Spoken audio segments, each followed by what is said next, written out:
Profesora, buenas tardes. Buenas tardes, chicos. Vamos a esperar unos minutos mientras sus demás compañeros se siguen conectando, ¿sí? Sí, profesora.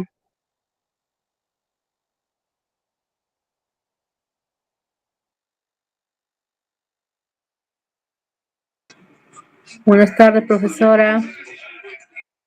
Buenas tardes con todos.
Buenas tardes, estimados estudiantes. ¿Me confirman el audio y si logran visualizar mi pantalla correctamente? Sí, sí se ve, profesora. Sí, profe, sí se ve. Muy bien, vamos a iniciar con la sesión del día de hoy, recordando un poco algunas o planteando algunas reglas que vamos a trabajar durante cada una de las sesiones. Sí, hay que tener en cuenta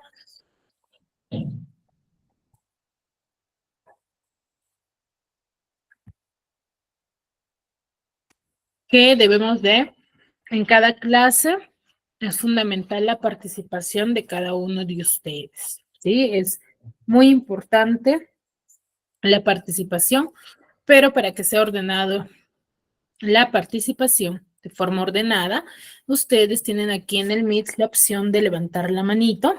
Entonces vamos a hacer uso de ello a medida que va avanzando la clase. Cuando yo hago consultas referente al tema, ustedes van a activar la manito y yo les voy a dar la autorización para que puedan hacerlo. ¿Sí? Pues para que sea más ordenada y no hay interferencias. Recuerden que tienen 5 minutos de tolerancia para que puedan ingresar a la sesión. Pasados esos 5 minutos, nosotros iniciamos la clase y si ustedes se conectan no hay ningún problema, pueden hacerlo, pero el saludo o la justificación lo hacen por el chat, ¿sí? Para que no haya interferencia cuando cuando ya se ha iniciado la clase. ¿Sí, chicos? ¿Queda claro ello? Sí, profesora. Muy bien. Entonces, dicho ello, vamos a iniciar con la sesión, ¿sí? Si bien es cierto, nosotros estamos trabajando lo que es el área de comunicación, pero estamos hablando netamente de lo que es la literatura, ¿no? La literatura son corrientes literarias que nosotros vamos a conocer, ¿sí? Día a día, referente a cómo ha impactado a través del tiempo y cómo aspectos históricos y literarios se complementan tanto que hacen significativo a la época, ¿ya? A ver, quiero por 2 minutos que me observen esta imagen que les estoy mostrando. Observen todas las características para luego detallarme lo que les voy a consultar. Quiero que observen bien la imagen.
Muy bien, chicos. A ver,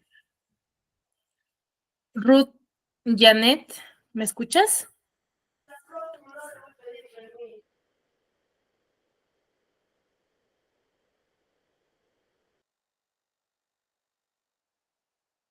Ruth, Dayana, Sí, mi, buenas tardes. Dayana, ¿qué me puedes decir respecto a la imagen?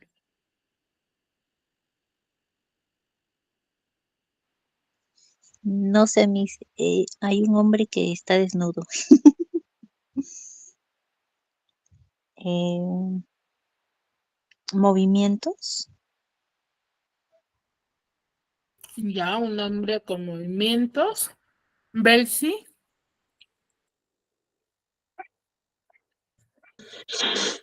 Sí, es un hombre desnudo con movimientos. Ay, ¿qué más será?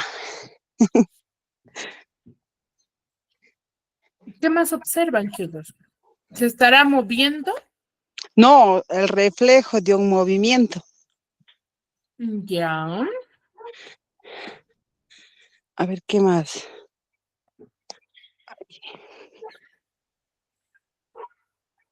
El reflejo de un movimiento. Pero entonces, ¿vemos a una sola persona? Vemos varias, dos personas. Vemos a dos personas.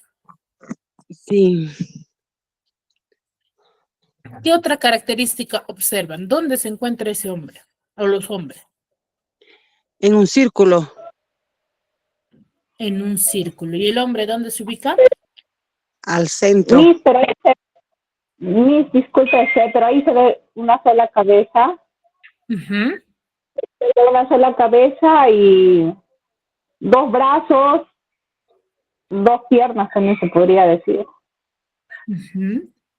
Pero mis, al verse los dos brazos, dos piernas, imaginariamente en esa sola cabeza atrás está la otra. Claro, pues, a ver, pero si ustedes se percatan, ahí el hombre, como dijo su compañera Belsi, está en el centro. Y pareciera que el hombre quisiera tocar todo el círculo, ¿no es así? Exacto, mis. Exacto. Entonces, este movimiento literario del cual nosotros vamos a hablar, que es el Renacimiento, se va a centrar en quién?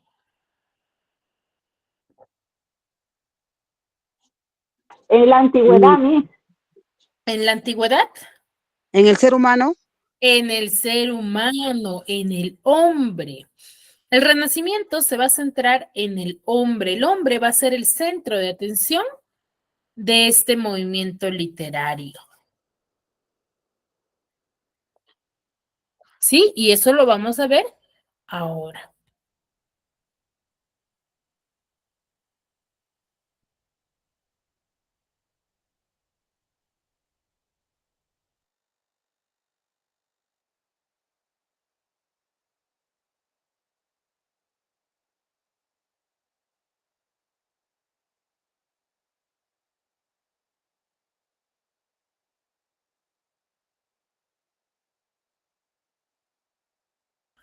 A ver, ¿qué observamos? Dice, el Renacimiento va a ser un movimiento cultural que va a originarse ¿dónde? En Europa Occidental. Y se va a desarrollar durante los siglos XV y XVI. Este movimiento literario va a ser un movimiento o un periodo de transición, ¿no? Mejor dicho, que va a pasar sumamente rápido entre la Edad Media y los inicios de la Edad Moderna, ¿sí? Donde el centro de atención va a ser el hombre, el ¿ya? hombre. El Renacimiento, si bien es cierto, hemos dicho que surge en Europa Occidental, específicamente en la ciudad de Florencia, Italia, Italia. donde este renacimiento, este movimiento literario va a ser fruto del humanismo y se va a determinar una nueva concepción del hombre y del mundo de su alrededor. ¿no? Se va a determinar una nueva forma de ver al hombre, donde va a haber una sustitución del teocentrismo medieval por el antropocentrismo. ¿Qué quiere decir el teocentrismo? En las divinidades y el hombre. Ya va a haber una sustitución de ahí. ¿De qué? De lo divino, de lo religioso, de lo misterioso, van a pasar a lo real, ¿no? Al centro de atención del hombre, a lo racional, mejor dicho.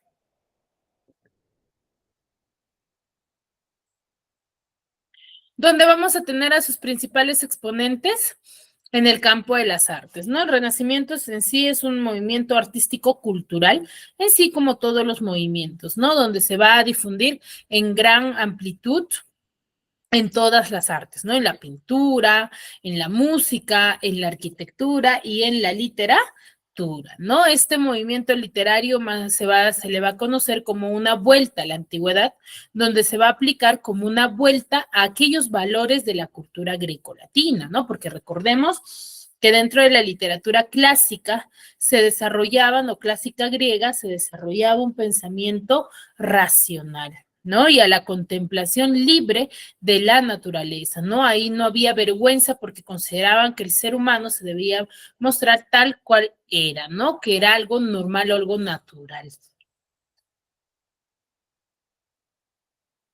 ¿no? Es por ello que hay una vuelta a la antigüedad. ¿Pero a qué cultura? A la cultura greco-latina, ¿ya? Ahora, ¿por qué se conocerá al Renacimiento? El Renacimiento es un movimiento que va a marcar mucho la época, el cual se le va a tener en cuenta por las diferentes manifestaciones literarias, ¿no? Que van a surgir en Italia. Y va a estar caracterizado por la recuperación humanista de la literatura clásica grecolatina.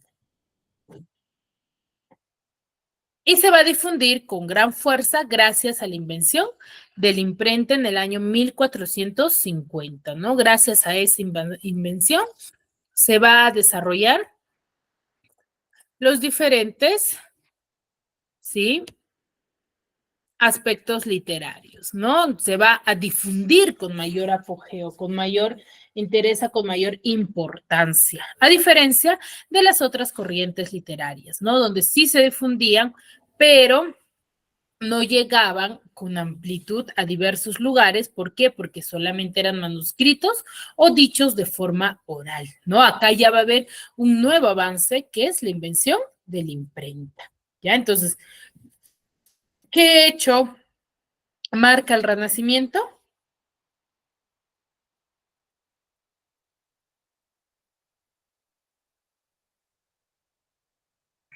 del ser humano, ¿El ser humano será? del hombre. Ya, aparte de ello,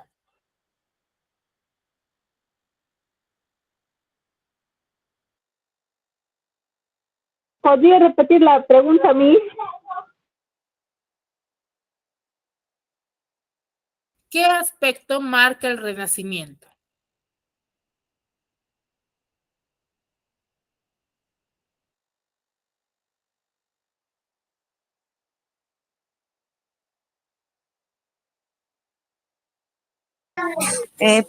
Por las invenciones, por los inventos de la época.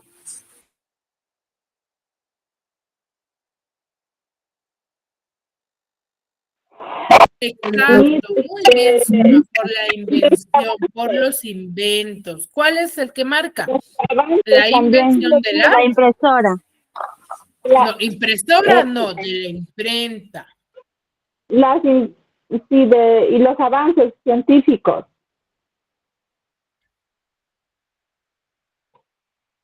Exacto, ¿ya? Muy bien. Como ven acá en estas imágenes, esta es la primera imprenta, ¿no? No es una impresora, no confundamos, ¿ah? Cuidado. Estoy diciendo ya en el Renacimiento había impresora.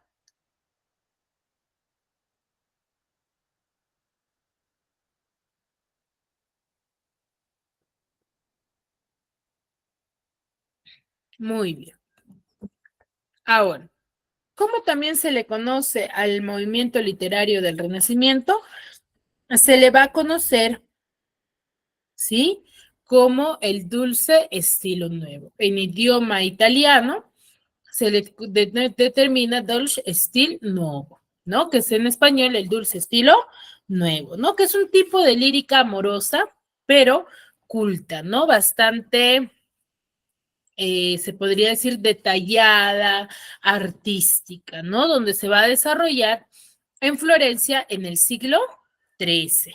Dentro de los representantes vamos a tener a Guido Guinizelli, Guido Cavalcani y Sino de Pistoia, ¿no? Que son grandes representantes de esta época que nos van a detallar o relatar los aspectos líricos del dulce estilo nuevo, ¿no?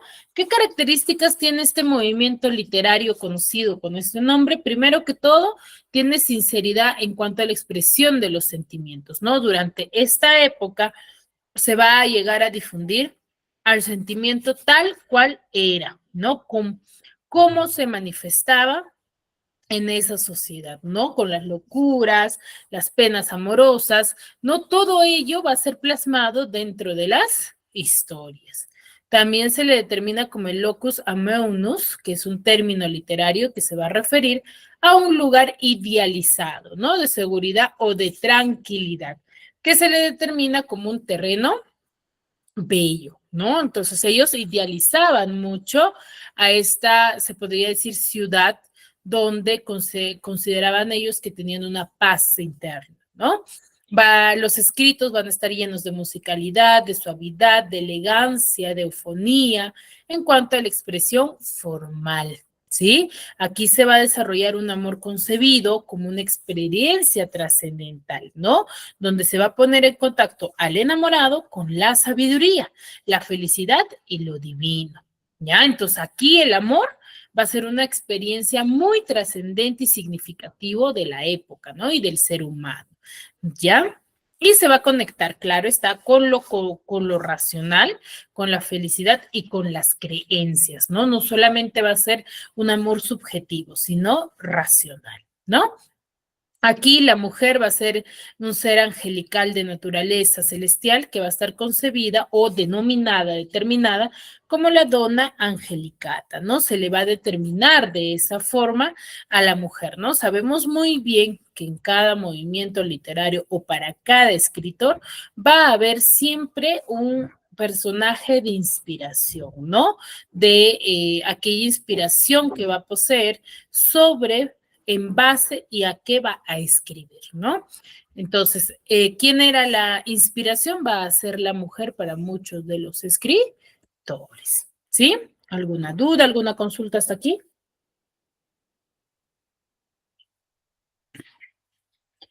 ¿O todo claro? ¿Todo claro? Muy bien. Entonces, recuerden, ¿qué características o cómo yo determino que haya o que se desarrolle el renacimiento, la forma de escritura? Va a haber una sinceridad en cuanto a cómo se expresa el amor realmente. Se le determina como el locus amoenus. ¿Por qué? Porque se va a referir a un lugar idealizado, ¿no? Un lugar que va a simbolizar sin seguridad, tranquilidad para el ser humano de esa época, ¿no?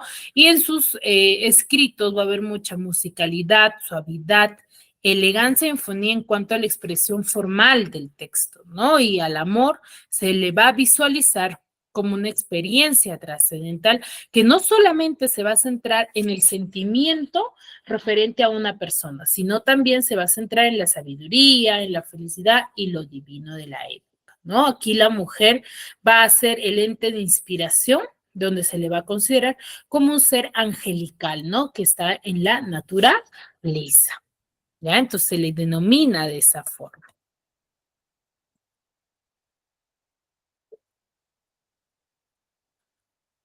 Uno de los grandes representantes dentro del Renacimiento vamos a tener a Dante Alighieri. ¿Sí? Dante Alighieri es nacido en Florencia en el año 1265 y fallece en Ravenna en el año 1321, ¿no? Él es un gran ejemplo, perfecto ejemplo del humanista, ¿ya? Él escribe en la lengua vernácula, que quiere decir lengua nativa de Florencia, lo que le va a dar un decisivo impulso como lengua de experiencia, ¿sí? De expresión literaria, ¿no? Y con el tiempo se va a hacer lengua italiana, ¿no? Acá él va a ser quien va a plantear un aporte significativo en cuanto a la lengua.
Sí, entonces Dante Alighieri va a tener grandes aportes referente a la literatura renacentista, ¿no? Va a plantear el idioma porque van a ser en Florencia, ¿no?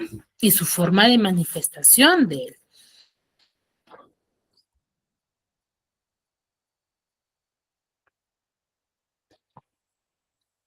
Una de sus grandes obras es la Divina Comedia, donde nos muestra al ser humano tal cual era, afrontando sus obstáculos dentro de las tres etapas, ¿no? Del infierno, del purgatorio, hasta llegar al paraíso, ¿no? Aquí Dante Alighieri nos muestra la realidad y las penas del ser humano, ¿no? Cómo es que a través de afrontar cada uno de los obstáculos pasa a obtener la paz, ¿no? Él en un principio es acompañado por Virgilio, quien es un poeta al cual él admira y le acompaña hasta llegar al purgatorio, ¿no? Porque él no puede pasar al paraíso, ¿no? Finaliza ahí y no puede pasar a los cielos, ¿no? Entonces ahí es donde se encuentra con Beatriz, que es la musa inspiradora en la vida real de Dante Alighieri, ¿no? Aquí esta obra se va a destacar mucho por esa energía expresiva que posee, ese desgarro emocional y originalidad en cuanto a las imágenes, ¿no? Es un texto que está ubicado o se contextualiza como un cono invertido, ¿no? Entonces aquí se da una reflexión acerca del alma humana, ¿no? Y este destino trascendental que tiene el ser humano, las almas del ser humano, ¿no? Otro de los grandes representantes son Geoffrey Chaucer, nacido y fallecido en Londres. Él nace en el año 1343 y fallece en el año 1400, ¿no? Él es un innovador lingüístico, conocedor mucho de la lengua, ¿sí? Y considerado como el padre de la literatura inglesa moderna por donde él radica, ¿no? Él va a tener un éxito por el lenguaje, pero va a ser visto como parte de la tendencia histórica general, ¿no? Como parte de un antecedente histórico, ¿no? Hacia la creación de una literatura vernácula, ¿no? Siguiendo el ejemplo de Dante en muchas partes de Europa, ¿no? Él busca como forma, ¿no? Recuerden que cada escritor tiene cierta imitación a las manifestaciones literarias anteriores, ¿no? Pero que se van a ir modificando, ¿sí? Se modifican, no son del todo iguales. Él nos da a conocer los cuentos de Canterbury, que son cuentos escritos a finales del siglo XIV y es una de las grandes obras importantes de la literatura inglesa porque son contados por un grupo de peregrinos que van a viajar desde Southwark a Canterbury. ¿Para qué? Para visitar el templo de Santo Tomás de Becket. en la Catedral de Canterbury.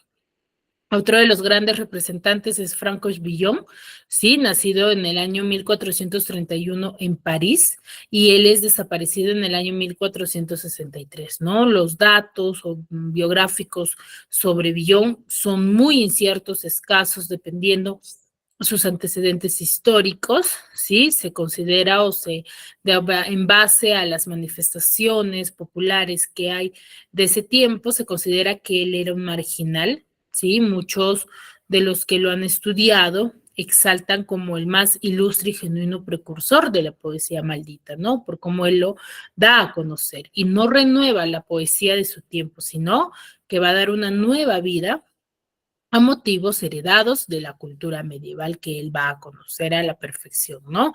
Y los va a animar con su propia y originalidad, personalidad, ¿no? La balada de los ahorcados es una de sus grandes obras donde nos detalla, ¿no? Estos antecedentes biográficos que él posee o se conoce un poco de él, ¿no? Porque va a estar escrita justo cuando esperaba su ejecución en la horca, ¿no? Su vida va a tener como referencia la Guerra de los 100 años, y su cortejo de brutalidades, hambruna y epidemias que contrajo esta guerra, ¿no?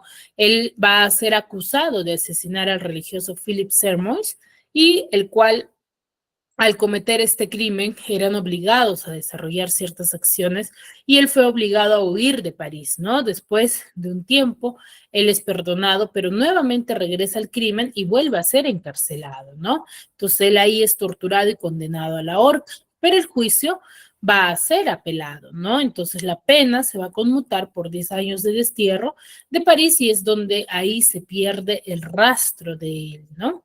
Entonces se conoce muy poco. Otro de los grandes representantes vamos a tener a Garcilaso de la Vega, a Tomás Moro, a Nicolás Maquiavelo, a Miguel Montagne y a William Shakespeare, ¿no? Que es uno de los grandes manifestantes de la literatura renacentista, ¿no? Él nace en Inglaterra en el año 1564 y es conocido como el Cisne de Avon, ¿no? Es padre del teatro inglés y del género dramático, ¿no? Y teatro en el teatro. Él nos da a conocer diferentes aspectos literarios dentro del teatro, ¿no? De su manifestación teatral, ¿sí? Entonces, para que me puedan comprender mucho mejor, vamos a ver el siguiente video. ¿Qué tal, infolector? ¿Estás listo para descubrir el maravilloso mundo de la literatura en solo 5 minutos? Pues vamos. Si te gusta este video, dale manito arriba y compártelo.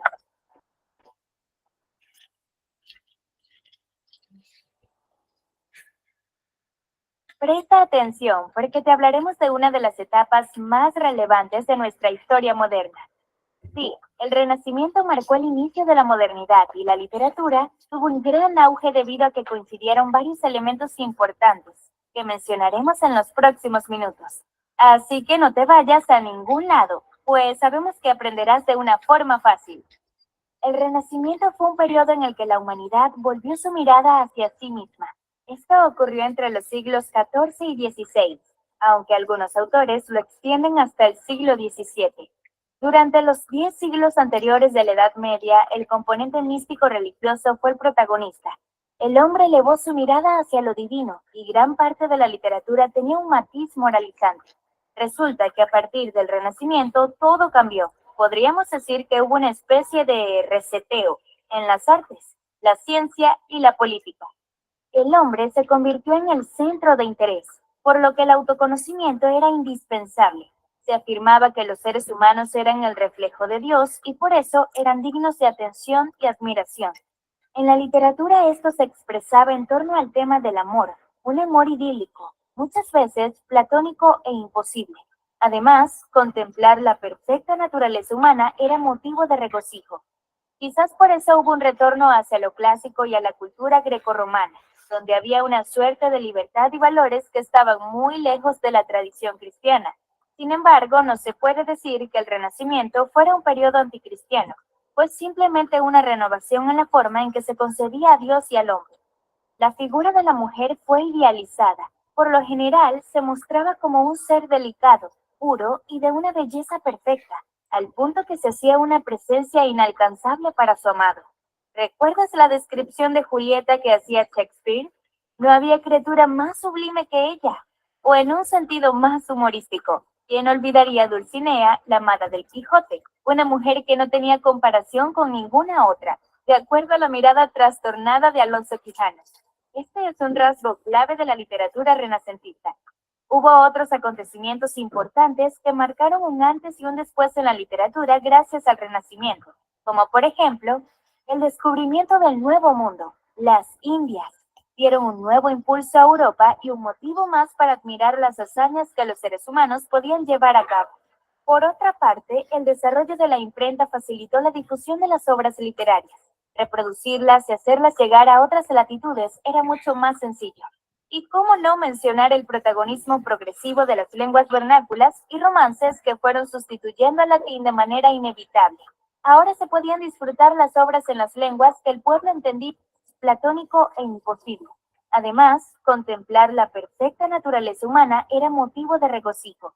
Quizás por eso hubo un retorno hacia lo clásico y a la cultura grecorromana, donde había una suerte de libertad y valores que estaban muy lejos de la tradición cristiana. Sin embargo, no se puede decir que el Renacimiento fuera un periodo anticristiano, pues simplemente una renovación en la forma en que se concebía a Dios y al hombre.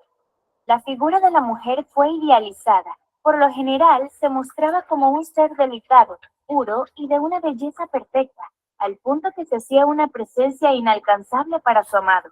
¿Recuerdas la descripción de Julieta que hacía Shakespeare?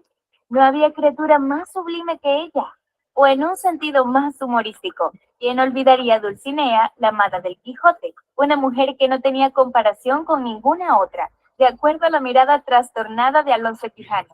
Este es un rasgo clave de la literatura renacentista. Hubo otros acontecimientos importantes que marcaron un antes y un después en la literatura gracias al Renacimiento, como por ejemplo, el descubrimiento del Nuevo Mundo. Las Indias dieron un nuevo impulso a Europa y un motivo más para admirar las hazañas que los seres humanos podían llevar a cabo. Por otra parte, el desarrollo de la imprenta facilitó la difusión de las obras literarias. Reproducirlas y hacerlas llegar a otras latitudes era mucho más sencillo. Y cómo no mencionar el protagonismo progresivo de las lenguas vernáculas y romances que fueron sustituyendo al latín de manera inevitable. Ahora se podían disfrutar las obras en las lenguas que el pueblo entendía bien, en un lenguaje claro y sencillo que facilitaba su lectura. En España se marcó el inicio de la novela moderna, gracias a Cervantes y su Don Quijote de la Mancha, un acontecimiento que sin duda fue extremadamente importante para la literatura, el siglo de oro español, con lo mejor de las letras de ese país. Fue el fruto de ese cambio de visión renacentista y la renovación de los intereses en el arte. Tampoco podemos dejar de mencionar que una de las principales atracciones de la literatura renacentista fue la poesía lírica, la cual nació en este periodo. El amor idílico expresado en sonetos con una sensibilidad extrema fue característico de la lírica. Francesco Petrarca fue uno de los poetas más destacados en este género. Otros que también fueron protagonistas de esta etapa fueron Dante Alighieri, Nicolás Maquiavelo, Martín Lutero, Erasmo de Rotterdam, Garcilaso de la Vega y, por supuesto, William Shakespeare y Miguel de Cervantes. Increíble la conjunción de todos estos elementos que hemos mencionado. ¿Casualidad? En todo caso, es curioso que la historia siempre genera los cambios necesarios para el avance en las ideas, aunque eso sí, a veces para bien, otras para mal. ¿Y tú? ¿Ya te pusiste al día con tus lecturas de obras renacentistas? Esperamos que este breve recorrido... Muy bien, vamos a empezar entonces a narrar un poquito. Muy bien, chicos. ¿Quedó claro el Renacimiento, los aspectos importantes del Renacimiento?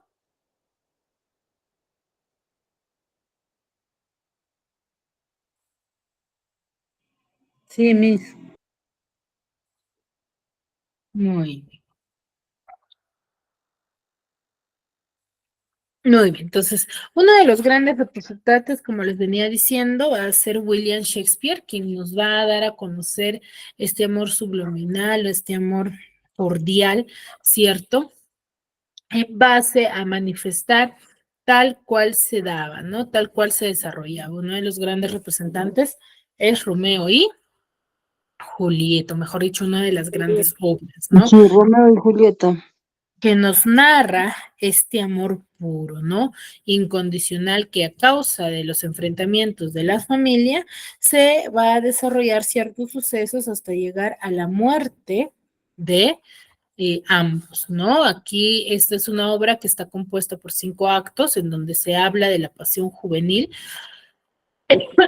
el cual va a sobrepasar los diferentes dilemas sociales de las familias enemigas, ¿no? Que son los Capuleto y los Montesco. En el segundo acto, Romeo conoce a Julieta en un evento, ¿sí? En una fiesta que desarrollan en la casa de ella y a partir de ese momento quedan enamorados, ¿no? Como bien decir o de forma coloquial, quedan flechados. Aquí Romeo y Julieta se van a casar en secreto, pero después van a venir las muertes de Mercurio y Teobaldo, el cual se le va a aludir a Romeo que era el culpable, ¿no? Entonces es por ello que Romeo es desterrado y teme no volver jamás a ver a Julieta. Entonces, aquí Romeo es avisado de la supuesta muerte de Julieta y va a retornar a Verona, ¿no? Pero previo a ello, Julieta había planificado una estrategia para poder salir de Verona. Entonces, solamente había fingido su muerte, pero esta información no le llega a Romeo. Entonces, él al llegar a Verona, cree que Julieta ha muerto, ¿no? Al ver su cuerpo postrado. Entonces, él, al ver ello, se toma el veneno y en ese proceso que él está muriendo, Julieta despierta y al ver que Romeo está muriendo, ella se suicida con la daga de Romeo, ¿no? Con su daga de Romeo. Entonces, al final terminan los dos muertos, ¿no? Y se ve este amor puro y sincero, quizás pasional, entre Romeo y Julieta, ¿no? A ver, vamos a verlo.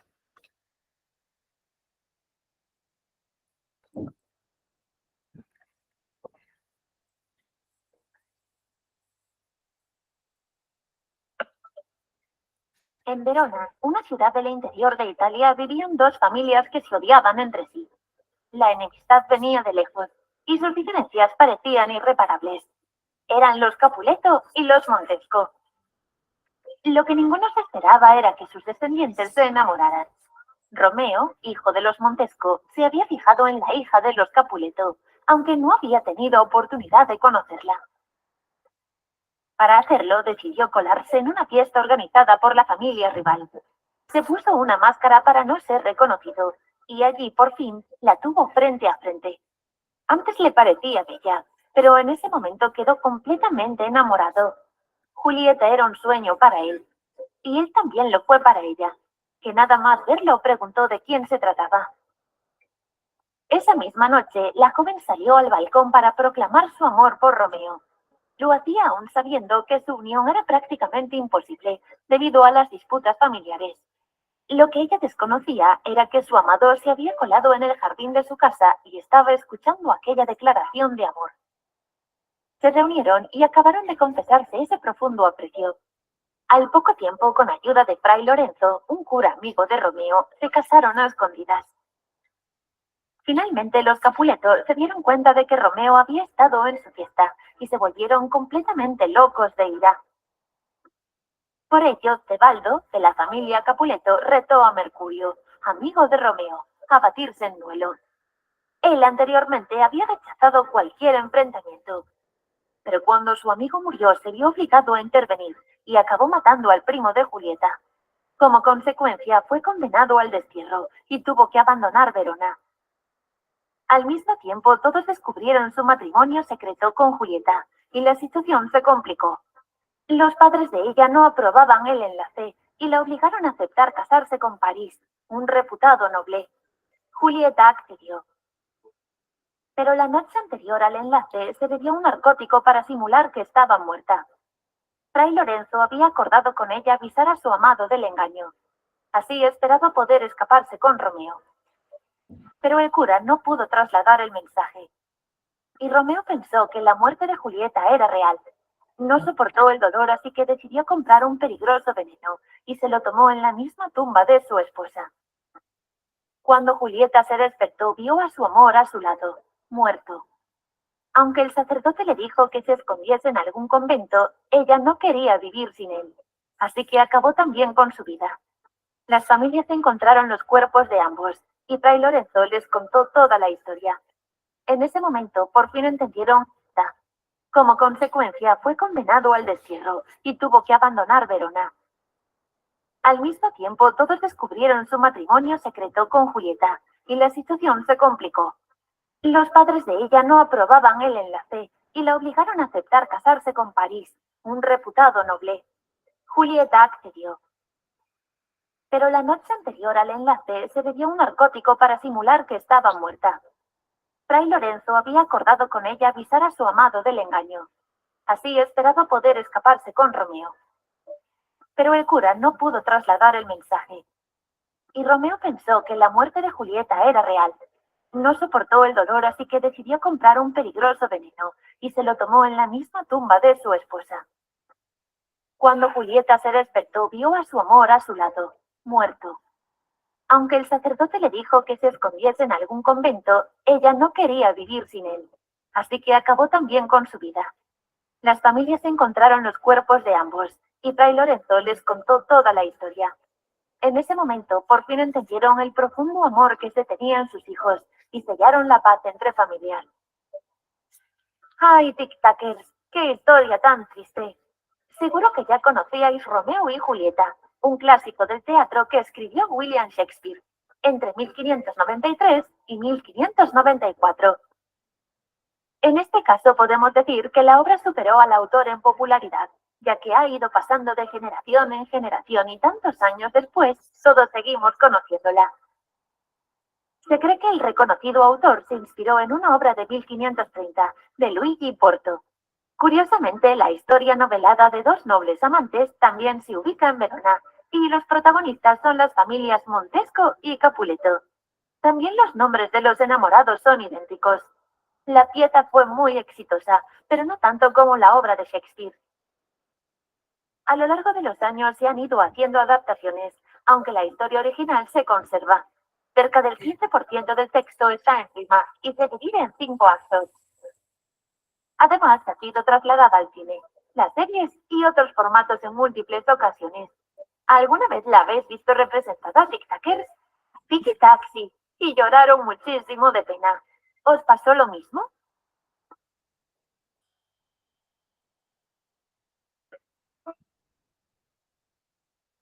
No olvides suscribirte y Muy bien. Entonces nos narra y nos detalla cómo es este amor que llegó hasta la muerte por enfrentamiento de familias, ¿no? Y cómo es que el ser humano se muestra tal cual era en esta época, ¿no? William Shakespeare nos muestra a él. Otra de sus grandes obras irrelevantes que va a marcar mucho la época va a ser Hamlet, donde nos va, o en sí son dos obras sumamente importantes, que son Hamlet y Romeo y Julieta, muy conocidas, donde Hamlet nos narra la duda y la venganza que él tiene, que el ser humano de esta época afronta, ¿no? Para poder obtener la verdad de un crimen, ¿no? También es una tragedia que está compuesta en 5 actos, el cual se va a describir la vida de Hamlet, ¿no? El cual es un príncipe que se encuentra con el fantasma de su padre, en el cual le dice que la reina Gertrudis y su hermano Claudio lo habían envenenado a él, ¿no? A su padre. Entonces le manifiesta eso para que busque venganza, ¿no? La realidad de la cosa. Entonces, en el segundo acto vamos a ver cómo es que va a describir todo este suceso, esta duda que Hamlet va a poseer y va a hacer lo posible para poder encontrar la verdad, ¿no? Porque él tenía esa duda si en realidad había sucedido o no, se estaba volviendo loco, ¿no? Entonces Hamlet finge estar loco y con unos actores cómicos, sí, representan una obra llamada la muerte de Gonzaga, en donde el rey va a ser asesinado, pero dentro del desenlace, o mejor dicho, desarrollo de la historia, se va a detallar todo lo suceso que había pasado con su padre, ¿no? Ya en el tercer acto, él va a observar que su madre va a tener algunas reacciones al ver esta obra teatral. Entonces, él va a la habitación de su madre y le reclama por lo que vio, ¿no? Por la actitud que ella presentó. Pero Polonio llega primero y se esconde detrás de la cortina. Polonio era el padre de su amada, ¿no? De la amada de Hamlet. Entonces, Hamlet piensa que el que está detrás de la cortina es su tío Claudio y lo mata por equivocación, ¿no? Entonces, aquí Ofelia, que es la amada de Hamlet, del cual él había estado enamorado, se vuelve prácticamente loca y pierde la razón, ¿no? Al enterarse que Hamlet había matado a su padre y va a morir ahogado, ¿no? Llega después de ello, llega su hermano Laertes de Francia y al enterarse de lo que había sucedido con su padre, pide venganza. Entonces, con ayuda del rey Claudio, ¿sí? Planifican esta venganza y hacen un juego de espadas donde el objetivo era matar a Hamlet, ¿no? Entonces aquí se va a dar la muerte de Laertes, de Gertrudis, de Claudio y finalmente la de Hamlet, ¿no? Por la daga envenenada. A la llegada ya de Fortinbras de Noruega, descubrirá que se quedaría con el trono de Dinamarca, ¿no? Y es donde Hamlet le dice que cuente la verdad y se dé a conocer la realidad de la muerte de su padre, ¿sí? Entonces nos narra esta pequeña historia. A ver, vamos a ver este pequeño extracto para que ustedes puedan comprenderlo mucho mejor.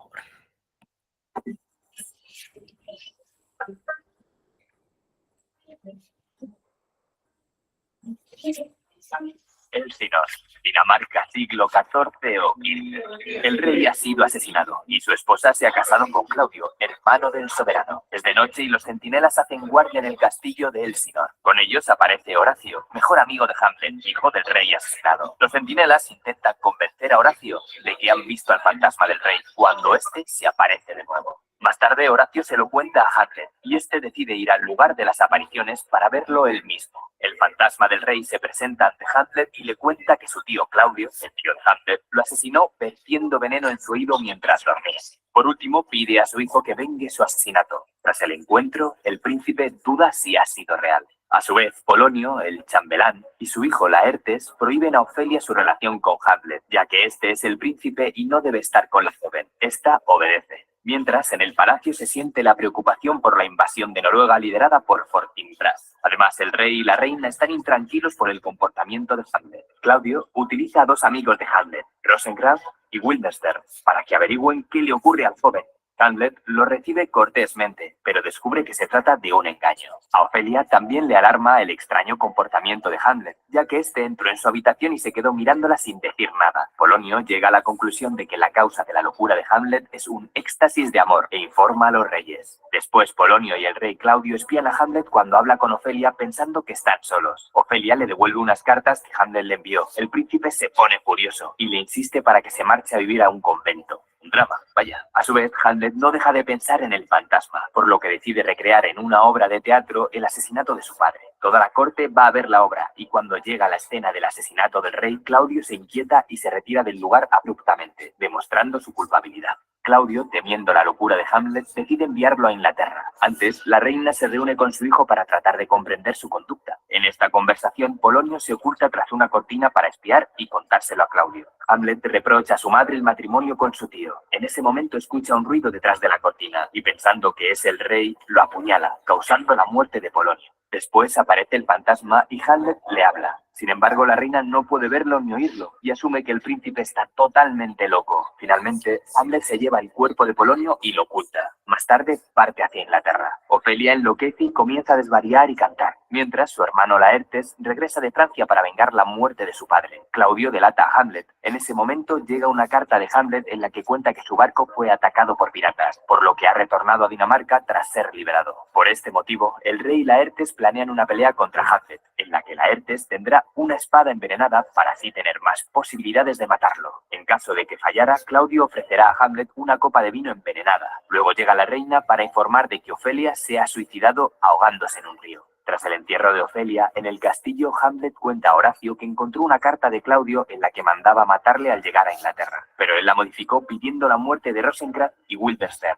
Un cortesano corta la conversación informando a Hamlet sobre el duelo con Laertes. En el duelo, Laertes hiere con su espada envenenada a Hamlet, pero este sigue luchando. Luego se intercambian las espadas y Hamlet termina hiriendo a Laertes con su propia espada envenenada. A su vez, la reina Gertrudis muere al beber por error la copa envenenada. Laertes, arrepentido, confiesa a Hamlet que la trampa del vino la ideó el rey. Hamlet, encolerizado, por fin hiere al rey y le hace beber de su propio veneno, cumpliendo la venganza que anhelaba su padre. Hamlet, antes de morir, le pide a su fiel amigo Horacio que cuente la verdad sobre lo sucedido y que declare al príncipe Fortinbras heredero del trono. Este se presenta tras la muerte de Hamlet y ofrece un funeral militar en honor a Hamlet. La traición, la venganza, el incesto y la corrupción moral son temas básicos en esta obra.